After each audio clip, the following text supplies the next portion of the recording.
अभिनंदन करती हूँ अजरा खान हिंदी एकेडमी में। तो आज मैं आपको बताने वाली हूँ, मेरा पहले का वीडियो आप देखेंगे प्रेरणार्थक क्रिया के बारे में मैंने बताया था आपको। आज मैं उसके 2 रूप बताने वाली हूँ। अगर आपने वो अच्छी तरह समझा होगा तो ये भी आसानी से आपको समझ में आ जाएगा। तो प्रेरणार्थक क्रिया के कितने रूप होते हैं? 2 रूप होते हैं। कितने रूप होते हैं? 2 रूप होते हैं। ठीक है, प्रेरणार्थक क्रिया हो गई है। इसके कितने रूप होते हैं? ये 2 रूप होते हैं, एक प्रथम और एक द्वितीय प्रेरणार्थक क्रिया, है ना। एक द्वितीय प्रेरणार्थक क्रिया। अभी प्रथम प्रेरणार्थक क्रिया बताऊंगी, फिर उसके बाद द्वितीय प्रेरणार्थक क्रिया में आपको एक्सप्लेन कर दूंगी। ये 10वीं के विद्यार्थियों के लिए आता है। देखो, प्रथम प्रेरणार्थक क्रिया और द्वितीय प्रेरणार्थक क्रिया। अभी प्रथम प्रेरणार्थक क्रिया यानी यहाँ पर मैं आपको उदाहरण दूंगी तो उससे आप बहुत अच्छी तरह से समझ पाएंगे। माँ बच्चे को अनार खिला रही है। माँ बच्चे को अनार खिलाती है। ठीक है, अनार खिलाती है।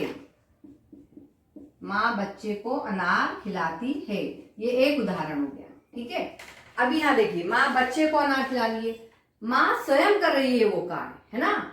तो किसको प्रेरित कर रही है? वो बच्चे को प्रेरित कर रही है यहाँ पर। हाँ, माँ स्वयं बच्चे को अनार खिला रही है ना। तो माँ, उससे कौन प्रेरित हो रहा है? बच्चा प्रेरित हो रहा है। तो ये क्या हुआ? प्रथम प्रेरणार्थक क्रिया हुई। क्या हुई? प्रथम प्रेरणार्थक क्रिया हुई। यहाँ पर वो स्वयं कर रही है। अभी यहाँ पर देखते हैं दूसरा, माँ परिवार के लिए भोजन बना रही है ना। माँ परिवार के लिए भोजन बनाती है। भोजन बनाती है। बनाती है। अब यहाँ पर परिवार बना रहा है क्या भोजन? नहीं, वो माँ बना रही है परिवार के लिए। कौन बना रहा है? माँ बना रही है परिवार के लिए भोजन। तो क्या होगा यहाँ पर? प्रथम प्रेरणार्थक क्रिया होगी। क्यों? क्योंकि माँ खुद बना रही है ना, माँ स्वयं वो काम कर रही है और उससे कौन इंकरेज हो रहा है? उसका ये परिवार, है ना। परिवार में सब आ जाते हैं, माता पिता बच्चे, है ना। तो ये क्या हुआ? प्रथम प्रेरणार्थक क्रिया हुई, क्योंकि माँ के भोजन बनाने से परिवार के दूसरे लोग भी इंकरेज हो रहे हैं, है ना। तो ये क्या हुआ? प्रथम प्रेरणार्थक क्रिया। माँ स्वयं कर रही है वो कार्य। कौन कर रहा है? किसी और से करवा रही है क्या? वो नहीं, वो अपने बच्चे के लिए स्वयं भोजन बना रही है। अभी यहाँ माँ बच्चे को अनार खिलाती है ना। तो यहाँ पर भी माँ से कौन प्रेरित हो रहा है? बच्चा हो रहा है, वो स्वयं कर रही है वो कार्य। तो ये क्या हुआ?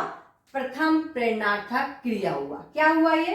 प्रथम प्रेरणार्थक क्रिया। अभी ये मैं यहाँ का ही उदाहरण यहाँ पर देती हूँ। ठीक है, द्वितीय प्रेरणार्थक क्रिया में माँ पुत्री से भोजन बनवाती है। माँ पुत्री से भोजन बनवाती है।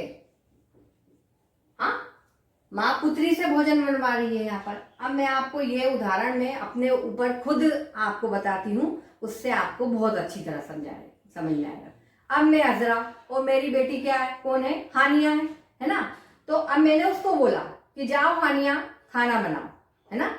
जाओ हानिया, आज का भोजन तुम बनाओगी। तो माँ किसको बोल रही है? अपनी पुत्री को।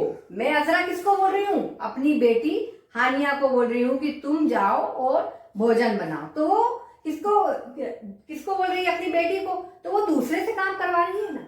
माँ अपनी पुत्री से काम करवा रही है, यानी मैं अपनी बेटी से काम करवा रही हूँ किसका? भोजन बनवाने का। तो ये क्या हुआ? द्वितीय प्रेरणार्थक क्रिया। मैं स्वयं वो काम नहीं कर रही हूँ, मैं अपनी बेटी से वो काम करवा रही हूँ। तो यहाँ पर अपन दूसरे से करवाते हैं, वो यहाँ पर अपन प्रथम में खुद करते हैं वो काम। समझ में आया?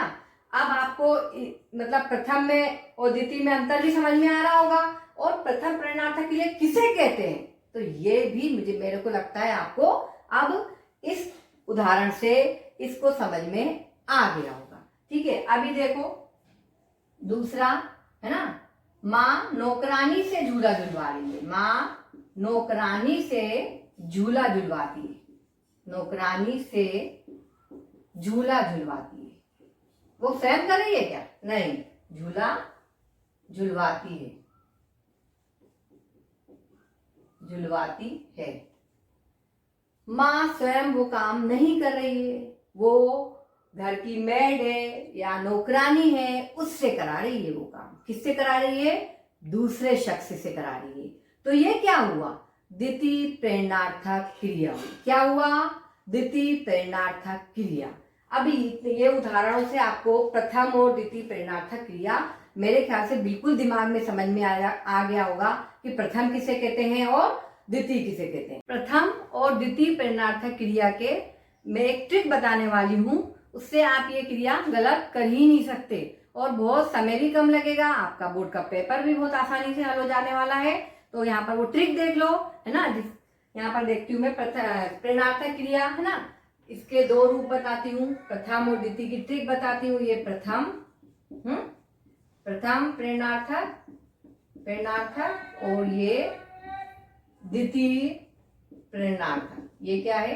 द्वितीय प्रेरणार्थक क्रिया। अब यहाँ पर देख लेते हैं हम प्रथम के, देख लेते हैं पहले।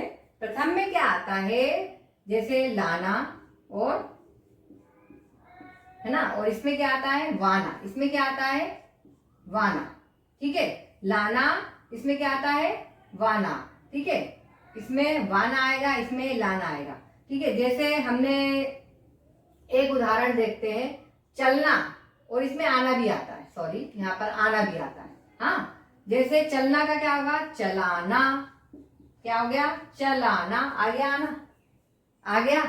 आवाज काय की आ रही है? आना, चलाना। अब वाना, चलवाना। ये हो गया दूसरी प्रेरणार्थक क्रिया, चलवाना। आ गया वाना। हाँ, लाना, आना, और यहाँ पर क्या आता है? चलाना और चलवाना। ये वाना आता है। और यहाँ क्या आता है? आना आता है, और क्या आता है? लाना आता है।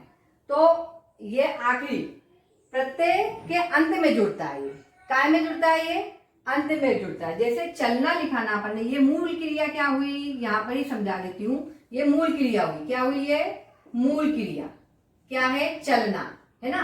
चलना, चलाना, चलवाना, है ना। अंत में जुड़ता है, तो यहाँ पर आना जुड़ा और यहाँ वाना जुड़ा।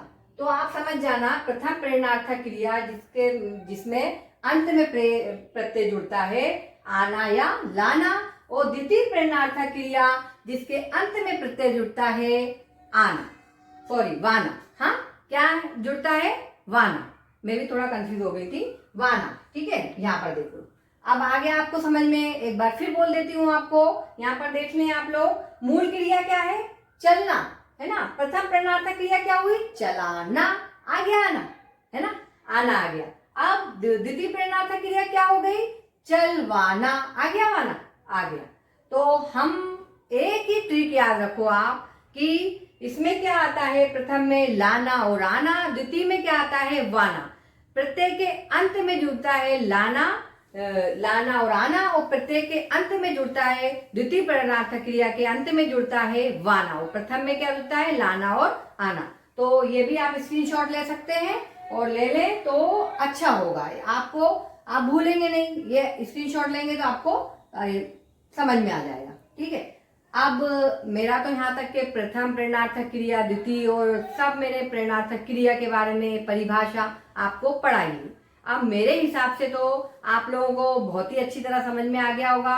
और ये ऐसा नहीं है कि सिर्फ 10वीं के विद्यार्थियों के लिए, ये हर गवर्नमेंट एग्जाम में भी आ जाता है इसका क्वेश्चन। इसलिए आप लोगों को ये जो मैंने जो प्रेरणार्थक क्रिया की परिभाषा बताई है, उसके रूप बताए हैं, और उसकी जो ट्रिक बताई है, वो आप मेरे पूरे वीडियो एक के बाद एक देखेंगे तो आप बिल्कुल इजी तरीके से, सरल तरीके से समझ पाएंगे। आप मेरी भी आपसे एक रिक्वेस्ट है, प्लीज प्लीज मेरे चैनल को सब्सक्राइब करें, लाइक करें और शेयर करें, क्योंकि मुझे आपकी बहुत जरूरत है। Bye, take care.